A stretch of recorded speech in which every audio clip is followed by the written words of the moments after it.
At home, when I was packing my belongings, my smartphone suddenly rang. The screen displayed the word, Mom. I picked up the phone and answered the call. Hello? Hey, where are you right now? I'm at home. Our son has been urgently transported to the hospital. Come to the hospital right away. In a tense moment, my mother-in-law informs me of my husband's emergency, but I could not suppress a burst of laughter. Mom, I'm not going to the hospital, okay? What are you saying? If something happens... I don't care about if something happens, because my feelings have been decided for a long time. My name is Ashley Miller, and I'm 29 years old. I'm a very ordinary company employee working for a major beverage manufacturer. My husband, Travis, and I have been married for over 2 years. People around me often say things like, seems to have no worries, and each time I laugh it off. But is there really anyone in this world without worries? Even someone as carefree looking as me is currently burdened by a significant concern. The catalyst was 3 months ago, and it happened so suddenly. My smartphone received a message from my husband. We'll be late due to overtime. Since preparing dinner for just myself after returning home seemed troublesome, I decided to dine out somewhere. I headed to a restaurant that had caught my interest 3 stops before the nearest station. Despite being tired from work, it being the weekend made my steps light. This restaurant had received high ratings, and I had wanted to try it for a while. If the food is good, I thought I'd bring Travis next time. Replying on the smartphone map, I arrived at the restaurant. The storefront was illuminated, and though small in size, it exuded a certain presence. Just as I put my hand on the entrance door, a cruel sight came into my eyes. What?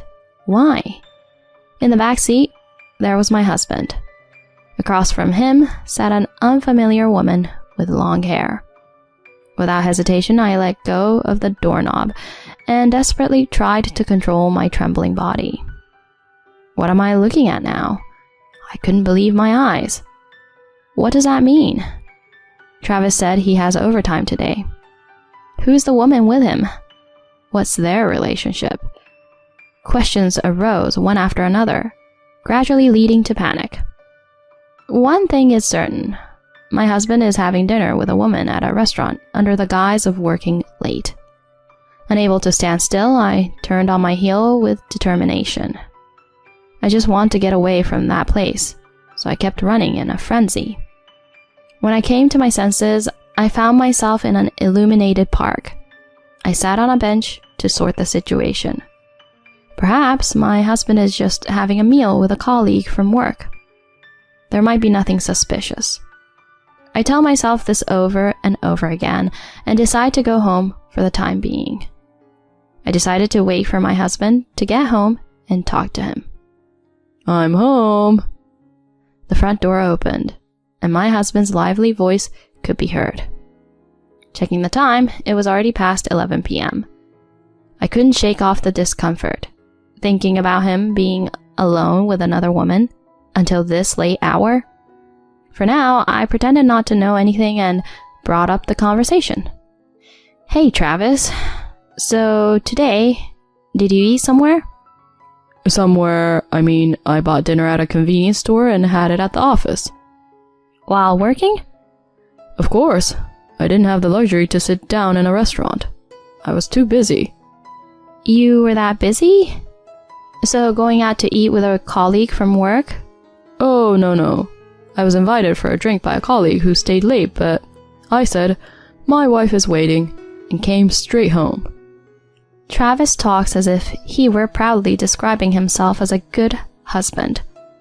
I could only put on a fake smile because I knew it was all a lie. Maybe I should have confronted him more firmly at that moment. But without clear evidence, claiming cheating would put me at a disadvantage. If he's really cheating, I'll have to gather solid proof before discussing it with him. It's not the right time for that, I convinced myself. From that day on, I began to investigate my husband's movements. I started noticing several suspicious behaviors that I hadn't paid attention to before.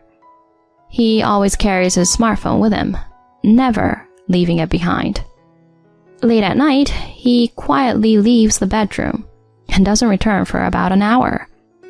And the frequency of overtime has noticeably increased compared to before. Overtime work, which used to be at most a few times a week, occurs now almost daily. Business trips, which used to occur once every few months at most, have increased every month in the past 6 months. With the unmistakable oddities in my husband's behavior, I became convinced. He is indeed cheating. And the other woman is the one with the long hair I saw that time. From then on, things progressed quickly. Since my working hours end an hour earlier than my husband's, on days when I received a notice about overtime, I started waiting for him at a cafe where I could see his office. When he came out, I followed him and, as expected, found him meeting his affair partner in an alley. It was a woman I saw at that restaurant. The two of them boldly embraced, exchanging kisses a few times. I recorded that moment on my smartphone, enduring the nausea. Afterward, they hailed a taxi and disappeared somewhere. Since further tailing them was difficult, I abandoned the pursuit there. Back home, I checked the video, but due to the darkness, it wasn't very clear. I don't know if this is enough evidence. So I decided to take the bold step of hiring a private investigator. While searching for a reputable detective agency on my computer, my smartphone rang. When I realize it's my mother-in-law calling, my brow furrows involuntarily. Letting out a deep sigh, I switched my mindset and answered the phone. Hello? Ah, Ashley, it's me. What were you doing just now? Huh? Right now? Well, I was doing some research on the computer. You answered the phone earlier than usual, so I figured it must be something like that. If you were cooking or doing laundry, you'd have taken longer to answer, right? Even if you're doing housework or not, it should be the same as long as you have your smartphone with you. I couldn't quite understand my mother-in-law's reasoning, but without delving into it, I continued the conversation. So Mom, what's the matter today? It's not what's the matter. You know what it is. When are you going to quit your job? If it's about that, as I always say, I don't have plans to quit my job anytime soon. Huh? Are you still saying that? You're part of the Miller family, you know? Instead of working, hurry up and focus on the household. But considering the future, I think it's better for me to work and save money. Travis is earning, so there shouldn't be any problem, right? You always make excuses. You're not cute as a daughter-in-law, you know? In my usual habit, I involuntarily mutter an apology. I'm fed up with myself like that. Is it a story from some bygone era that women quit their jobs and enter the home just because they got married? To put it plainly, I actually earn more than my husband. My mother-in-law is still unaware of this fact, and she mistakenly believes I'm just a daughter-in-law who continues to work without contributing significantly. It's fine that her son is dear to her, but it's going too far. The calls from my mother-in-law are increasing day by day. What started as once a month is now every 2 days. Every time, I'm told to quit my job and focus on the family, and it's wearing me out. Even consulting with my husband hasn't led to a solution. I've asked him many times to talk to his mother, but he hasn't done anything.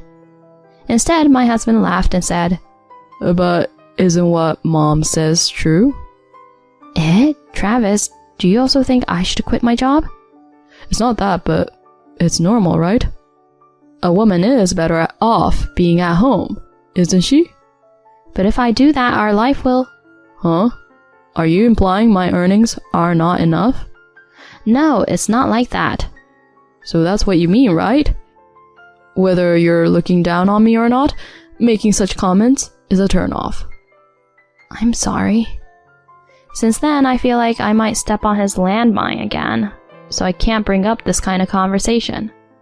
Perhaps, no matter how carefully I choose my words, he will interpret them sarcastically. If he's cheating, he likely thinks I won't find out at all. Maybe he doesn't even expect me to do anything if I find out. His actions had become so bold. Perhaps it is my own fault for not having noticed the affair before. But the fact remains that cheating is far worse. Afterward, I found a reputable private investigator. So I decided to request an investigation of my husband's affair to find out who the other party was and to get proof of the affair. A few days later, when I went to inquire about the results, the outcome confirmed my suspicions. The person involved in the affair was a woman named Rachel Silva, a colleague at the same company as my husband. I was thinking that I would like to have more evidence when my husband made the following comment. Next weekend, I have a business trip. Business trip? Where to? Chicago. I'll buy souvenirs, so look forward to it. Got it. I'm looking forward to it. I don't know if he's really going on a business trip or if he's going out with his affair partner. Anyway, I decided to inform the investigator at the private detective agency about this fact and request an investigation. While he's away on the business trip, I decided to visit my parents' house. A week later, my phone suddenly rang in the morning. The screen displayed, "Message from Mom." While thinking that this might be the last time I talked to her, I tapped the call button. Hello? Hey, where are you right now? My mother-in-law inquires about my whereabouts with a sense of urgency. I knew that this was not a normal situation, but I responded calmly. Now? I'm at home. Home? Then pack your bags right away. Huh? What do you mean? Travis has been rushed to the hospital. Come to the hospital immediately. Rushed to the hospital? Why do you, Mom, know about it? We got a call. He told the ambulance crew to call me, not his wife, you. My mother-in-law explains this to me with a somewhat triumphant tone. Perhaps my husband asked his mother to contact me, fearing that his affair would be exposed. Unaware of this, my mother-in-law yelled at me. Are you listening? Travis had an accident. He's conscious, but he can't move his body. No, really? Oh, really? Is that all you can say? Anyway, come to the hospital right away. Here's the location. The hospital's address and phone number are provided through the phone. However, such irrelevant details don't register in my ears. My mind is filled with a sense of serves you right, so those details don't matter. Simultaneously, I became convinced that the timing for revenge is now and no other time. Are you even listening? My mother-in-law raises her voice and I quietly respond. Mom, I won't go to the hospital. What are you saying? If something happens... If something happens? Even if something were to happen, it's his own fault, isn't it? I'm going back to my parents' house. Huh? Are you serious? Your husband has been rushed to the emergency room. Soon he won't be my husband anymore. Goodbye. Saying this, I ended the call. My mother-in-law called several times afterward, but I didn't answer. A few days later, when I visited the detective agency, I heard a surprising fact from the investigator. What? Paralyzed on one side? Yes, it seems your husband, who was in the passenger seat during the accident, was severely injured. What about that woman, Rachel? She only suffered minor bruises. She has already been discharged. I see. It turns out that the one driving was not my husband, but his affair partner. I had heard that in the case of a car accident, the passenger seat could suffer more significant damage, but I never expected it to be this severe. However, even after hearing about such a situation, I didn't feel any pity. Instead, I couldn't help but see it as a punishment for betraying me. After receiving evidence of the affair trip from the private investigator, I immediately visited a law firm. Since the evidence was solid, I was able to quickly initiate divorce proceedings and claim alimony. That night, as I was about to go to sleep at my parents' house, my phone rang. My husband's name appeared on the screen. With the intention of settling things with this call, I answered. Hello? Ashley, why aren't you coming to the hospital? Why? It wasn't you who told the paramedics to call my mother-in-law. But you're still my wife, right? Normal wives would come, at least for a visit. Why wouldn't I come for a visit? Don't you understand that better than anyone else? Huh? Did you think you weren't caught? Your affair? That affair trip with Rachel ended in a terrible accident. My condolences. Why bring up Rachel? Seemingly, my husband didn't think I was aware. He stammered and appeared unsettled. In the background, my mother-in-law's voice could be heard asking, What's going on? It seemed she didn't comprehend the situation. Making sure she heard, I responded loudly. I knew you were cheating. I was just waiting for the right moment. Even this time, I went back to my parents' house when you went out. Wait a minute. I did indeed have a relationship with another woman, but we've already broken up. Broken up? As soon as I became partially paralyzed, she said, I can't handle caregiving. Ha! Serves you right, doesn't it? Being dumped so easily is quite amusing, isn't it? What's amusing about it? I'm so hurt. Just come and visit already. Even in this situation, my husband seemed devoid of any guilt. It felt foolish to continue the conversation, so I decisively spoke. So hurt? Come and visit? Don't make me laugh. Do you have any idea how much I've suffered because of your affair? You, who betrayed your wife without a second thought, have no right to say you're hurt. It's not that. See, you can't even respond, can you? You did the lowest possible thing. No matter how much you apologize or grovel, I won't forgive you. You and your mother there. You've trampled on people's feelings, caused so much suffering. I don't care what happens to you two.